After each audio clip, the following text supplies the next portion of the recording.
అయినటువంటి మనము మన యొక్క హృదయముని బాగా పెట్టుకొనుటకు நம்ம இதயத்தை தேவனுடைய பிள்ளைகளாக நன்றாக வைத்துக் கொள்வதற்கு మనం ఏం చేయాలని వాక్యం మనకి బోధిస్తుంది. நாம் என்ன செய்ய வேண்டும் என்ற வசனம் சொல்லுகிறது. అయితే ఈ లోకములో ఉండేటువంటి ప్రజలు చూసినట్లయితే இந்த உலகத்தில் இருக்கிற ஜனங்களை హృదయముని బాగా పరచుకునేదానికి నిత్యము వ్యాయామం చేస్తూ ఉన్నారు.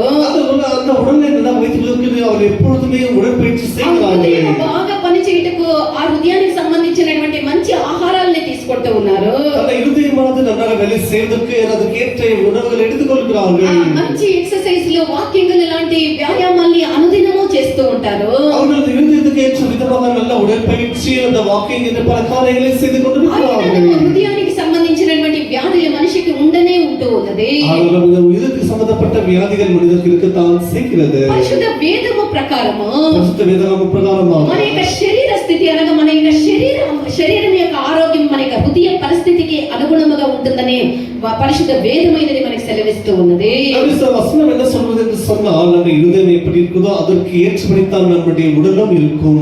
ఇక్కడ మనం చదివినటువంటి యొక్క వాక్యమును మనం చూసినట్లయితే படித்த வசனத்தை நாம் பார்க்கும்போது సాత్వికమైనటువంటి మనసు శరీరమునకు జీవము మత్సరము ఎముకలకు కుళ్ళు అని మనం చదివి ఉన్నాము. சுஸ்த மனம் உடலுக்கு ஜீவனாய் இருக்கிறது ஆனால் பொறாமையோ எலும்பு உருக்கியா இருக்கிறது என்று படிக்கிறோம். ఒక స్వస్థ హృదయానికి ఒక బలమైనటువంటి ఒక శత్రువు ఉన్నది. ஒரு சுஸ்த மனமுடையவனுக்கு ஒரு பலமான శత్రువు இருக்கிறது. అది మన శరీరమందుండి మన శరీరానికి బాధను కలిగించేది మనం చూడగలము. அது శరీరத்திலிருந்து நமக்கு சரீரத்தை வேதனை உண்டாக்குறது நாம் பார்க்கலாம். స్వస్థ హృదయానికి స్వస్థ హృదయానికి విరోధమైనటువంటి ఒక శత్రువు ఏదనగా இந்த சுஸ்த இருதயத்திற்கு விரோதமாக இருக்கிற శత్రువు யார் என்று சொன்னால் అది మత్సరము లేదా క్రోధము లేదా ఇలాంటిదై ఉన్నది. அதுவே இந்த பொறாமையாய் இருக்கிறது. మన స్వస్థ హృదయానికి విరోధమైనటువంటి ఒక శత్రువు ఏమనగా అది మత్సరము క్రోధమై ఉన్నది. அந்த சுஸ்த இருதயத்திற்கு விரோதமாக இருப்பது இந்த பொறாமையாய் இருக்கிறது. ఈ మత్సరమైనది హృదయములో లోతులోనికి యవ్వన పిల్లలు వినండి, వాక్యం వినేది ఇక్కడ విని లోపల పోయిన తర్వాత ఆ వాక్యము ఉండలేదు, ఆ క్రియ ఉండలేదు. మన యొక్క స్వస్థ హృదయానికి మత్సరం అనేది మన దేహము యొక్క ఆ లోతులోనికి పోయి இந்த சுஸ்த இருதயம் என்று சொல்வது நம்ம இதயத்துக்குள்ளாக உள்ளே போய் మత్సరమైనది మన యొక్క హృదయం లోతులోనికి పోయి இந்த சுஸ்த மனதுக்குள் இந்த பொறாமையானது போய் ఎముకలకు క్షయమును కుళ్ళను అది కలిగిస్తుంది. எலும்புகளுக்கு அது அப்படிப்பட்ட உருக்கு நோயை உண்டாக்கி விடுகிறது. క్షయము అనగా ఏమే? இந்த உருக்கு நோய் என்று சொன்னால் என்ன? కుళ్ళిపోవుట లేదా లేకుండా పోవుట. ఈ స్వస్థ హృదయానికి మంచి హృదయానికి ఈ మత్సరమైనది చేరితే మన యొక్క ఎముకలకి కుళ్ళని అది కలిగిస్తుంది. இந்த சுஸ்த இருதயம் உள்ளவர்களுக்கு சுகமான இருதயம் உள்ளவர்களுக்கு இந்த பொறாமை அது உள்ளே சேர்ந்து விட்டால் మందికి ఎముకలకి సంబంధించినటువంటి యొక్క బలహీనతలు కూడా కలుగుతూ ఉన్నది. அநேகரை பார்க்கும்போது எலும்புக்கு சம்பந்தப்பட்ட பல வியாதிகள் வந்து கொண்டிருக்கிறது. లోక ప్రకారముగా చూస్తే మన శరీర ప్రకారముగా చూస్తే ఒక వయసు అయిన తర్వాత ఎముకలకు బలహీనత కలిగేది ఉన్నది. అయితే నేను చెప్పేది ఏమనగా అలాంటిది కాదు. మన యొక్క మత్సరమైనది మన యొక్క ఎముకల్ని అది తినేసినటువంటి ఒక కుళ్ళగా అది మారి ఉన్నది. வயதானால் நமக்கு இந்த எலும்பு போன்ற பிரச்சனைகள் வரதான் செய்யும். நான் அதை சொல்லவில்லை. ஆனால் நமக்கு பொதுவாக பார்க்க போனால் இந்த பொறாமை நமக்கு வந்து விட்டால் நிச்சயமாக நம்ம எலும்புகளை நன்றாக வைக்காது. பரிகாரம் ఏమనగా அதற்கு பரிகாரம் என்னவென்றால் లేనటువంటి ఒక కుళ్ళు లేనటువంటి ఒక జీవితాన్ని చేసేదాని ద్వారా మన యొక్క హృదయమును ఆరోగ్యముగా మనం పెట్టుకొనవచ్చు. இந்த பொறாமை இல்லாத ஒரு ஜீவித்தை செய்வோம் என்று சொன்னால் ஒரு சுஸ்த மனதோடு நாம் வாழ்வோம் என்று சொன்னால் நாம் ஆரோக்கியமாக இருக்கலாம். మత్సరము లేదా ఈ యొక్క క్రోధము అన్నది இந்த பொறாமை என்று சொல்வது మనుషుల మధ్యలో కనబడినటువంటి సాధారణమైనటువంటి ఒక దుర్గుణమై అందరి యొక్క మధ్యలో కనబడినటువంటి ఒక సాధారణమైనటువంటి ఒక దుర్గుణమై ఉన్నది. இந்த பொறாமை என்று சொல்வது எல்லா மனிதர்களுக்கும் சாதாரணமாய் காணப்படுகிற ஒரு காரியமாக இருக்கிறது. మత్సరమైనది ఈ లౌకికమైనటువంటి ఆ యొక్క అభివృద్ధికి కూడా ఒక సన్నిహితమైనటువంటి సంబంధం కలిగి ఉన్నది. பொறாமை கூட இந்த உலக பிரகாரமான సంబంధపట్టిన కార్యమై இருக்கிறது. లోకం యొక్క అభివృద్ధికి కూడా ఇది సన్నిహితమైనటువంటి సంబంధం కలిగి ఉన్నది. உலக பிரகாரமான விருத்திக்கு கூட இந்த சமூக அது இயக்கப்பட்டிருக்கிறது. ఎలాగంటే எப்படி ఒక వ్యక్తి లౌకికముగా ఆశీర్వదించబడినప్పుడు ஒரு மனிதன் உலக பிரகாரமாக அவன் ஆசீர்వదించబடும் போது బాగా ఒక మనిషి లౌకిక ప్రకారముగా అన్ని రీతిలుగా కూడా ఆశీర్వదించబడినప్పుడు ஒரு மனிதன் உலக பிரகாரமாக நன்றாக ஆசீர்வதிக்கப்படும் போது వాళ్ళని చూసి సంతోషించే వాళ్ళు అధికముగా ఉన్నారా? அதை பார்த்து సంతోషపడేలా అనేకరు இருக்கிறார்களா? మన పక్కింటోళ్ళు మన ఎదురింటోళ్ళు మనకి ఎవరైనా ఒకరు బాగా అభివృద్ధి పొంది వాళ్ళ ఇండ్ల మీద ఇండ్లు కట్టుకొని వాళ్ళకి వాళ్ళకి ఉద్యోగాల మీద ఉద్యోగాలు వచ్చి వాళ్ళు బాగా అభివృద్ధి పొంది బాగా ఆశీర్వదించబడ్డరి అంటే சந்தோஷப்படைய అందరూ ఉంటారా? பாருங்கள், அப்படியே எதிர் வீட்டார், பக்கத்து வீட்டார், பின்னாடி வீட்டார் என்று பலர் அவிதமாக அவர்கள் நன்றாக இருந்து நன்றாக அவர்களுக்கு நல்ல வீடுகளை கட்டிக்கொண்டு நன்றாக வேலைகளை கிடைத்து அவர்கள் நன்றாக இருப்பதை பார்த்து இன்னும் நலமா இருக்கட்டும் என்று அப்படி வாழ்ந்தவர்கள் இருக்கிறார்களா? ఒక అమ్మాయి మన దగ్గర 2 ఇండ్లు ఒక కోడి పిల్లని తీసుకొని సాకి అవి పెద్దవైనప్పుడు ఆ పక్కింటోళ్ళు కోడి పిల్ల 12 పిల్లలు మన యొక్క కోడి పిల్ల 2 పిల్లలు వేసినప్పుడు కూడా మన యొక్క గుండె ఏమైతుంది? ఉప్పొంగి సంతోషిస్తుందా? గబక్కన అయిపోతుంది. అయ్యో ఇద్దరు ఒకటిగా తీసుకున్నామే, వాళ్ళకి 12 పిల్లలు వేసిందే, నాకు 2 పిల్లలు వేసిందే అని మన యొక్క హృదయం ఏమైతుంది? మత్సరపడుతుంది. ఒకరు అభివృద్ధి పొందేటప్పుడు వాళ్ళని చూసి సంతోషించే వాళ్ళు చాలా తక్కువ, మత్సరపడే వాళ్ళే అధిక మందిగా ఉందరు. அவர்கள் ஒருவர் விருத்தியடைவதை பார்த்து அநேகர் சந்தோஷப்படுவதை பார்க்கலாம், இன்னமும் அநேகர் அதை பார்த்து பொறாமை தான் கொள்கிறார்கள். ఫిలిస్తీయులు మన వేదానుసారముగా మనం చూసినట్లయితే ఫిలిస్తీయులు ఇస్సాకు పైన మత్సరపడినప్పుడు வேதத்தின் பிரகாரம் பார்க்கும்போது இந்த பெலிஸ்தீர் என்பவர்கள் இஸ்சாக்கு குறித்து அவர்கள் பொறாமை கொண்டார்கள். ఎందుకు ఇస్సాకు మీద ఫిలిస్తీయులు అనగా అన్యులు ఫిలిస్తీయులు ఇస్సాకు ఆశీర్వదించబడినటువంటి ఇస్సాకు అభివృద్ధి చెందించి చూసి ఆ యొక్క ఫిలిస్తీయులు మత్సరపడిరి. ఆశీర్వదించబడిన ఇస్సాకు அவன் விருத்தி அடைவதை பார்த்து அந்த பெலிஸ்தியர்கள் பொறாமை கொண்டார்கள். దీని పరిణామాలు ఏమి జరిగింది? அதற்கு மாறாக என்ன நடந்தது? ఆదికాండము 26వ అధ్యాయం 12-13 వాక్యాలను చూడండి. ఆదికాండం 26వ అధ్యాయం 12-13 వచనத்தை படிப்போமாக. ಇಸಾಕನು ಆ ದೇಶದಲ್ಲಿ ಬೀಜವನ್ನು ಬಿತ್ತಿ ಅದೇ ವರ್ಷದಲ್ಲಿ 100ರಷ್ಟು ಬೆಳೆಯನ್ನು ಹೊಂದಿದನು. ಯೆಹೋವನು ಅವನನ್ನು ಯೆಹೋವನು ಇಸಾಕನನ್ನು ಅಭಿವೃದ್ಧಿಪಡಿಸಿದನು. ಅವನ ಐಶ್ವರ್ಯವು ದಿನೇ ದಿನೇ ಹೆಚ್ಚಿದ್ದರಿಂದ ಬಹು ಧನವಂತನಾದನು. ದೇವರು ಇಸಾಕನನ್ನು ಆಶೀರ್ವದಿಸಿ ಅವನು ಹಾಕಿದಂತಹ ಬೆಳೆ 100ರಷ್ಟು ಫಲಿಸಿ ಅವನನ್ನು ದೇವರು ದಿನವೂ ಆಶೀರ್ವದಿಸಿದ್ದರಿಂದ ಅವನು ಆಶೀರ್ವದಿಸಲ್ಪಟ್ಟಂತಹ ಮನುಷ್ಯನಾಗಿ ಅಧಿಕವಾಗಿ ಅಭಿವೃದ್ಧಿಯನ್ನು ಹೊಂದಿದನು. ஈசாக்கு அவனுடைய தேசத்திலே விதைத்தான், கர்த்தர் அவனை ஆசீர்வதித்தார்.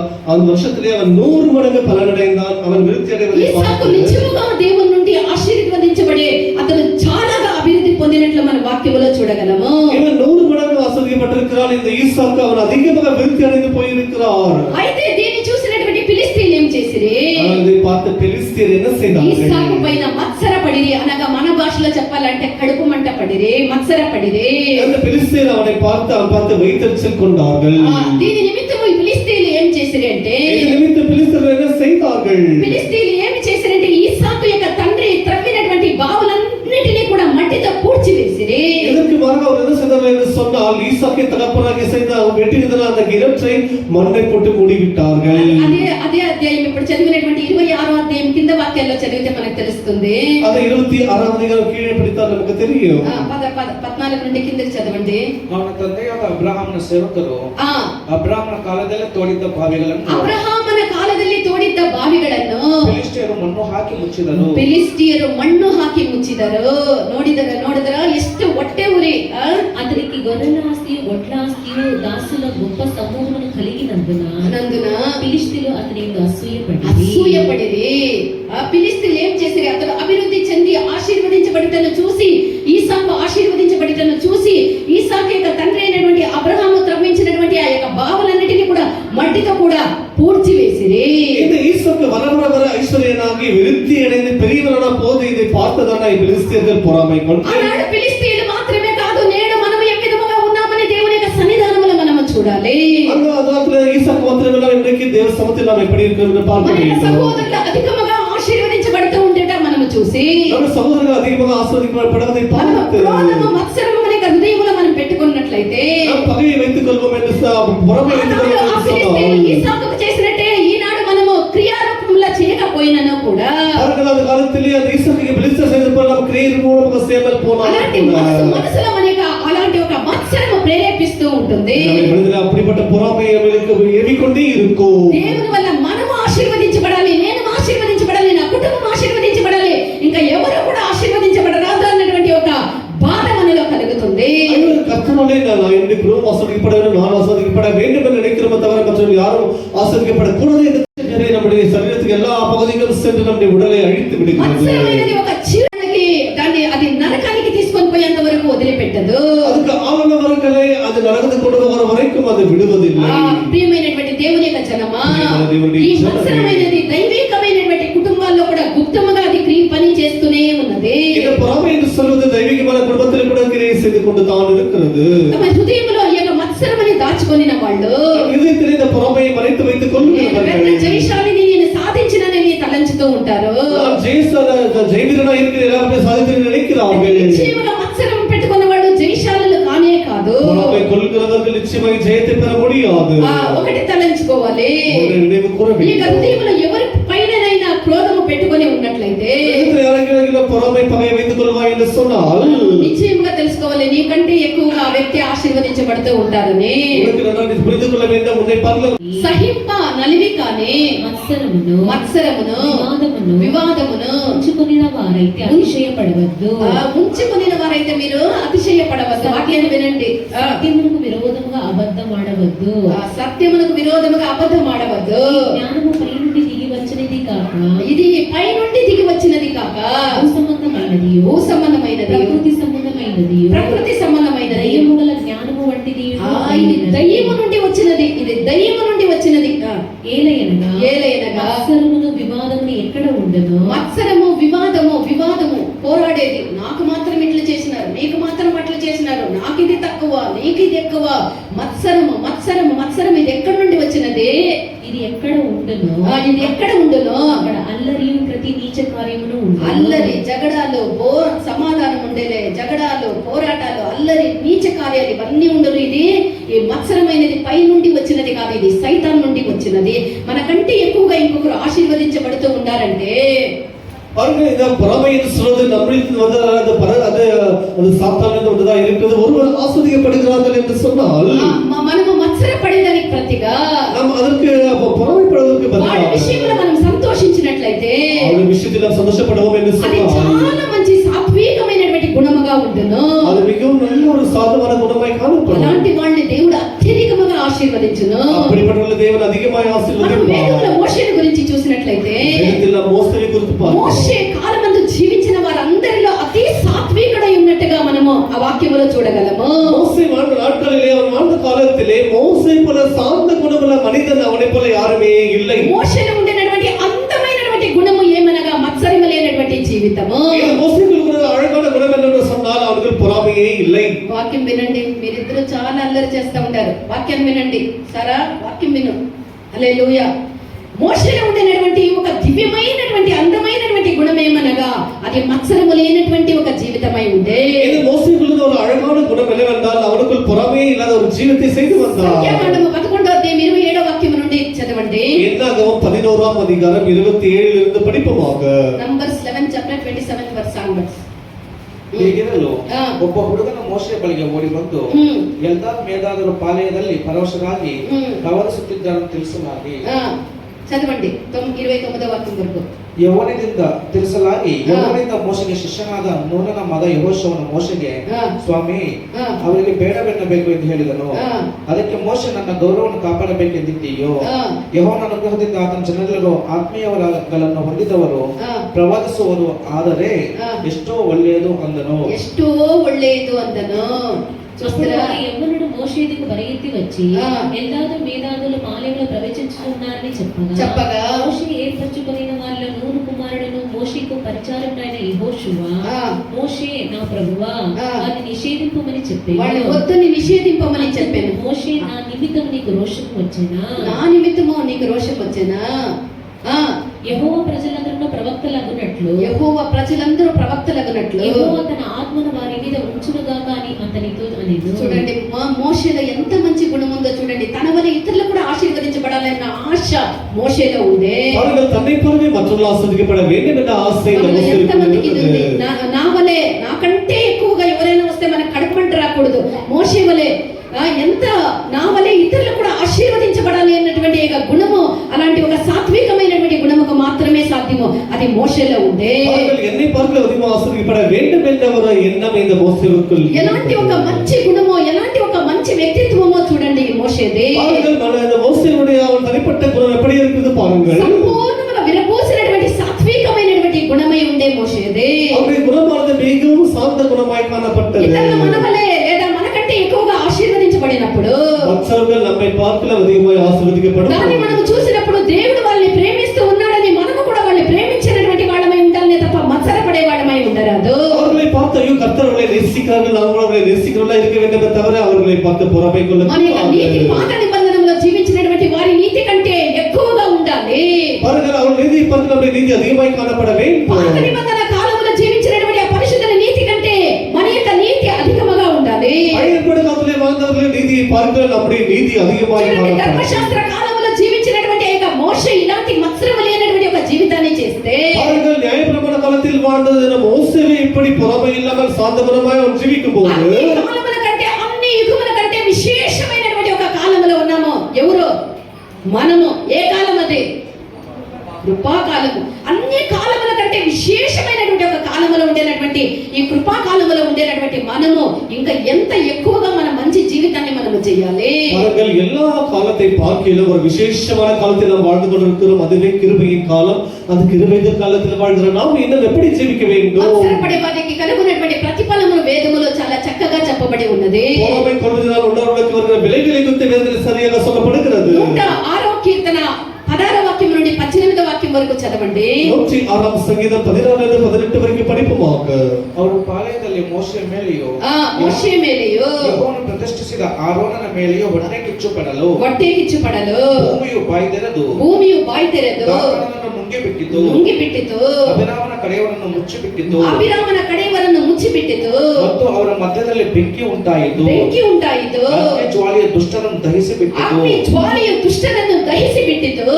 మత్సర పడేవాళ్ళ యొక్క మత్సర పడేవాళ్ళ కలుగునటువంటి ప్రతిఫలం ఎంత భయంకరంగా ఉన్నదో చూడండి. பாருங்கள், பொறாமை கொள்வனுடைய நிலைமை எப்படி இருக்கும் என்பதை குறித்து நீங்க பார்க்கிறோம். మత్సర పడిన వాళ్ళ కొందరిని భూమి మిరింగి వేసే, இந்த பொறாமை கொள்வர்களே சிலரை இந்த பூமியை అగ్ని దహించి వేసే, அக்கினி ஜுவாலை பட்சித்து ఎంత போட்டது. భయంకరమైనటువంటి తీర్పు ఇది.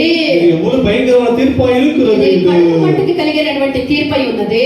இது பொறாமை கொள்வதற்கு உண்டான தீர்ப்பாய் இருக்கிறது. ఇది సైతానుకు కలిగినటువంటి తీర్పై ఉన్నది. இது சாத்தானுடைய சுபாவமுடையவர்களுக்கு உண்டான தீர்ப்பாய் இருக்கிறது. 27వ అధ్యాయం 4వ వాక్యాన్ని చదవండి. நீதிமொழிகள் 27ஆம் அதிகாரம் 4ஆம் வசனம் படிப்போமாக.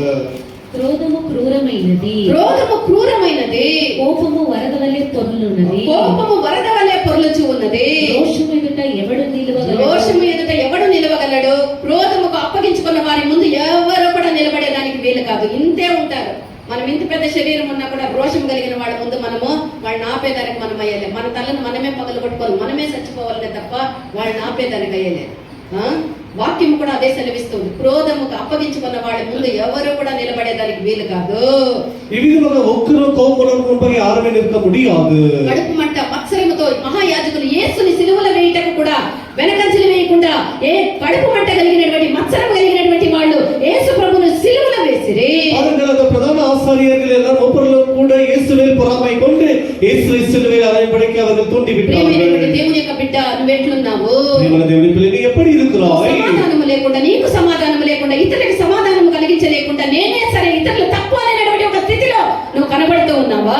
உனக்கும் சமாதானம் இல்லாமல் மற்றவர்களுக்கும் சமாதானம் இல்லாமல் நானே சரி என்ற நிலைமையில் இருக்கிறாய். నేనే సరే అనేటువంటి ఒక స్థితిలో నువ్వు ఉన్నావంటే నీ యొక్క జీవితంలో మత్సరమైనది తాండవం ఆడుతూ ఉన్నదని అర్థము. நானே சரி என்று சொன்னால் உனக்குள்ளாக இந்த பொறாமை தாண்டவமாக விரித்து ஆடுகிறது என்று அர்த்தம். నువ్వు నిశ్చయముగా మత్సరం కలిగినటువంటి ఒక వ్యక్తిగా ఉండువు. నిశ్చయంగా పొరాமை உள்ள పిల్లయే నువ్వు సమాధానంగా ఉండలేదు, ఇతరులకు కూడా నువ్వు సమాధానంగా పెట్టేది లేదు. நீயும் சமாதானமாக இருக்க விட மாட்டாய், மற்றவர்கள் சமாதானமாக இருக்க விட மாட்டாய். అపొస్తలుల కార్యములు 17వ అధ్యాయం 5-6 వాక్యాలను త్వరగా చదవండి. அப்போஸ்தலர் நடபடிகள் 17ஆம் அதிகாரம் 5-6 వచనங்களை படிப்போமாக. ಯೆಹೂದ್ಯರು ಹೊಟ್ಟೆ ಕಿಚ್ಚುಪಟ್ಟು యెహూదీయులు ಹೊಟ್ಟೆకిచ్చుపట్టు ಪೇಟೆಯಲ್ಲಿ ತಿರುಗಾಡುವ ಕೆಲವು ಪೋಕರನ್ನು ಕರೆದುಕೊಂಡು ಬಂದು ಗುಂಪು ಕೂಡಿಸಿ ಊರಲ್ಲಿ ಗದ್ದಲ ಎಬ್ಬಿಸಿ ಊರಲ್ಲಿ ಗದ್ದಲ ಎಬ್ಬಿಸಿ ಪೌರಸ್ತ್ಯರನ್ನು ಪಟ್ಟಣದ ಸಭೆಗೆ ತರಬೇಕೆಂದು ಅವರನ್ನು ಹುಡುಕುತ್ತಾ ಯಾಸೋನನ ಮನೆಯ ಮೇಲೆ ಬಿದ್ದರು. కావున మనము దేవుని యొక్క జ్ఞానముని కాపాడుకోవాలి. జ్ఞానத்தை நாம் காப்பாற்றிக் கொள்ள வேண்டும். ఒక వ్యక్తిలో ఈ యొక్క మత్సరమైనది చీకటిని కీడని కలిగిస్తుంది. ஒரு மனிதனுக்குள்ளாக அந்த பொறாமை வைராக்கியம் என்று சொல்வது இருளை உண்டாக்குகிறது. గలాతీయులు 5వ అధ్యాయం 20-21 వాక్యాన్ని చదవండి. గలాతీయర్ 5ఆம் அதிகாரம் 20-21 వచనத்தை படிப்போமாக. జాలత్వము, అపవిత్రత, కాముకత్వము, విగ్రహారాధన, అభిచారము, ఆ. వేషములు, ఆ. కలహములు, వేషములు, కలహములు, మత్సరములు, క్రోధములు, కక్షలు, మత్సరములు, క్రోధములు, కక్షలు, భేదములు, విమతములు, అసూయలు, ఆ. మత్తతలు, అల్లరితో కూడిన ఆటపాటలు ఆ. మొదలైనవి, వీటిని గురించి నేను మునుపు చెప్పిన ప్రకారము ఇట్టి వాటిని చేయవారు దేవుని రాజ్యమును ఇట్టి స్వతంత్రించుకొనెను. వాటిని చెయ్యువారు దేవుని యొక్క రాజ్యమును స్వతంత్రించుకొనరు. మత్సరము హత్య చేయటకు కూడా వెనకంజలి వేయదు. அவர்கள் இந்த பொறாமை என்று சொல்வது கொலை செய்கிற பின்வாங்குவார்கள். మత్సరం అనేది చీకటి అస్త్రమై ఉన్నది. இந்த பொறாமை என்று சொல்வது இருளின் ஒரு ஆயுதமாய் இருக்கிறது. వెలుగు పిల్లలమైనటువంటి మనము ఈ చీకటి అస్త్రములు మన యొక్క జీవితంలో ఉంచుకోకుండా వాటిని దూరపరచాలి. வெளிச்சத்தின் பிள்ளைகளை நாம் இந்த பொறாமையை வைத்துக் கொள்ளாமல் அதை விலக்கி விட வேண்டும். 1 కొరింథీయులు 3వ అధ్యాయం 3వ వాక్యాన్ని చదవండి. 1 కొరింథీయர் 3వ అధ్యాయం 3వ వచనం படிப்போமாக. ಯಾಕೆಂದರೆ ಇನ್ನೂ ಶರೀರ ಅಧೀನ ಸ್ವಭಾವವುಳ್ಳವರಾಗಿದ್ದೀರಿ. ಇನ್ನೂ ಶರೀರ ಸ್ವಭಾವ ಅಧೀನವುಳ್ಳವರಾಗಿದ್ದೀರಿ. ನಿಮ್ಮೊಳಗೆ ಹೊಟ್ಟೆ ಕಿಚ್ಚು, ಜಗಳಗಳು ಇರುವಲ್ಲಿ ಶರೀರ ಅಧೀನ ಸ್ವಭಾವವುಳ್ಳವರಾಗಿದ್ದು ಆ. ಕೇವಲ ನರಪ್ರಾಣಿಗಳಂತೆ ನಡೆಯುತ್ತೀರಲ್ಲವೇ?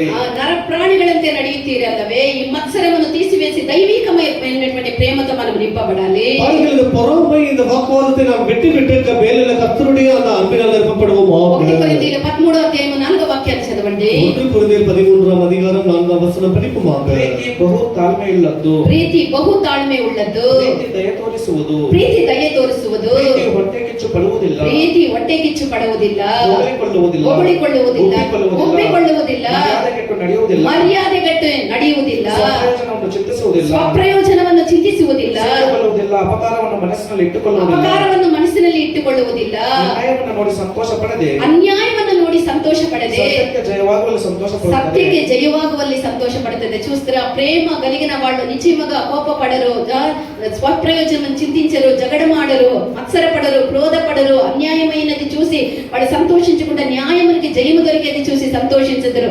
మనము దైవికమైనటువంటి ప్రేమలో మనం జీవించాలి.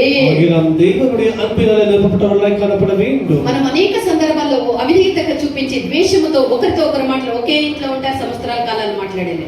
దీనికి కారణము గర్వము, అహంకారము, దుర్మార్గత అయి ఉంటుంది. ఈ అవిధేయత అనే ద్వేషము ఒకరితో ఒకరు పగ కలిగించినటువంటి పగ కలిగించడానికి కారణం అవుతుంది.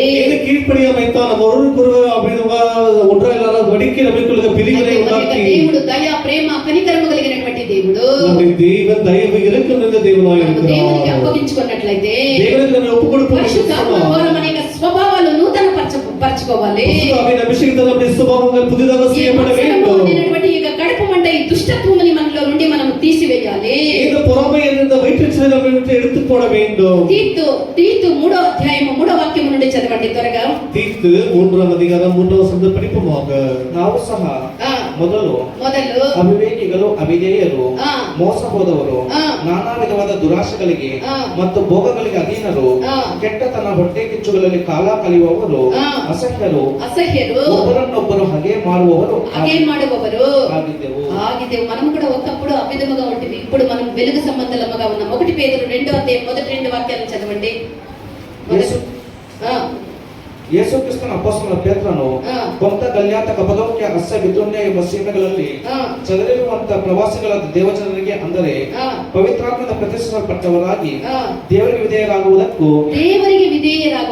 ಯೇಸು ಕ್ರಿಸ್ತನ ರಕ್ತದಿಂದ ಪ್ರೋಕ್ಷಿತರಾಗುವುದಕ್ಕೂ ತಂದೆಯ ದೇವರ ಭವಿಷ್ಯ ಜ್ಞಾನಾನುಸಾರವಾಗಿ ಆರಿಸಿಕೊಳ್ಳಲ್ಪಟ್ಟವರಿಗೆ ಬರೆಯುವುದೇನೆಂದರೆ ಕೃಪೆಯೂ ಶಾಂತಿಯೂ ಹೆಚ್ಚೆಚ್ಚಾಗಿ ದೊರೆಯಲಿ. మహిమ కలిగినటువంటి కాలము రానై ఉన్నది. మహిమయుள்ள ఒక కాలం వరపోகிறது. ఇదే భూమిలో ఒక మహిమ కలిగినటువంటి కాలము రానై ఉన్నది. భూమిలో ఒక நல்ல మహిమయుள்ள కాలం వరపోகிறது. అదే 1000 ఏళ్ల పరిపాలన అయి ఉన్నది. 1000 కాలం మత్సరము కలిగిన వాళ్ళు అక్కడ ఉండరు. அந்த 1000 காலம் அரசாட்சியிலே எங்க பொறாமை கொள்ளுங்கள் யாரும் இருக்க மாட்டார்கள். అక్కడ ఉండదు. பொறாமையே அங்கே இருக்காது. జీవనను దైవికమైనటువంటి ప్రేమ కలిగి ఇప్పుడు జీవించినట్లయితే ఇదే భూమిలో 1000 ఏళ్ల పరిపాలనను చేయదు. ఈ దైవిక సమాధానం జీవిపై కృష్ణుని ఇదే భూమిలో 1000 కాలం నీ வாழ்வாய். యెషయా 11వ అధ్యాయం 13వ వాక్యాన్ని చదవండి. యెషయా 11వ అధ్యాయం 13వ వచనం படிப்போமாக. ఎఫ్రాయిమునకున్న మత్సరము పోవును. ఎఫ్రాయిమునకున్న మత్సరము పోవును. యూదా విరోధులు నిర్మూలమగుదురు. యూదాయందు మత్సరపడడు. మత్సరం లేనటువంటి ఆ యొక్క పరిపాలన మనము చేసేదానికి దేవుడు మనల్ని ఎన్నుకొని ఉన్నారు. మత్సరం లేకుండా 1000 ఏళ్ల పరిపాలన అనేక దేవునితో కూడా ఇదే భూమిలో మనం చేయనై ఉన్నాము. நம்ம இல்லாமல் இந்த பூமியில நம்ம ஆயிரக்காலம் தேவனோட வாழ போகிறோம். అల్పమైనటువంటి కార్యాలకు మత్సరపడుతూ ఈ లోకములో మనం జీవించినట్లయితే ఆ నిత్య భాగ్యమని మనం కోల్పోతాము. அற்பமான காரியங்களுக்காக நாம் பொறாமை கொண்ட பூமியில வாழ்வோம் என்று சொன்னால் அந்த భయంకరమైన జీవితం దేవుడు రాజాది రాజుగా ఈ యొక్క లోకముని పరిపాలించనై ఉన్నాడు. రాజాది రాజుగా దేవుని భూమి అలాగ మనం రాజులుగా ఆయనతో కూడా 1000 ఏండ్లు ఈ యొక్క లోకాన్ని పరిపాలించనై ఉన్నాము. ನಾವು ಕೂಡ ರಾಜಕರಾಗ ಅವರೋಡು ఆయన మనము రాజైనటువంటి ఆ దేవునికి రాజులుగా యాజకులుగా ఇదే లోకాన్ని 1000 ఏండ్లు మనం పరిపాలించదము. రాజాది రాజుగా దేవుడు நம்ம கூட రాజకరాగా இந்த பிரபுக்களாக இந்த உலகத்தை ஆள போகிறோம். ఆ జీవితానికి మనము పిలిచిన దేవుడు నమ్మకస్తుడై ఉన్నాడు. జీవితంలో అడిగితే దేవుడు ఉమ్మేయుల్లవరాయి. ఆ జీవితాన్ని చేసేదానికి యోగ్యులుగా మార్చమని దేవుని మనం బతిమాలి అడుగుకొందుము గాక. భయంకరమైన జీవితకు నమయ్య అధిక ఏற்றவர் అధిక మార్చవలగా దేవుని నమయ్య మార్చమని కేట్టుమాక. కృప అనుగ్రహించుదురు గాక. దేవుని కృప ఇప్పమాక. చిగురు గుబురులంటి సాత్వికుడు సింధూర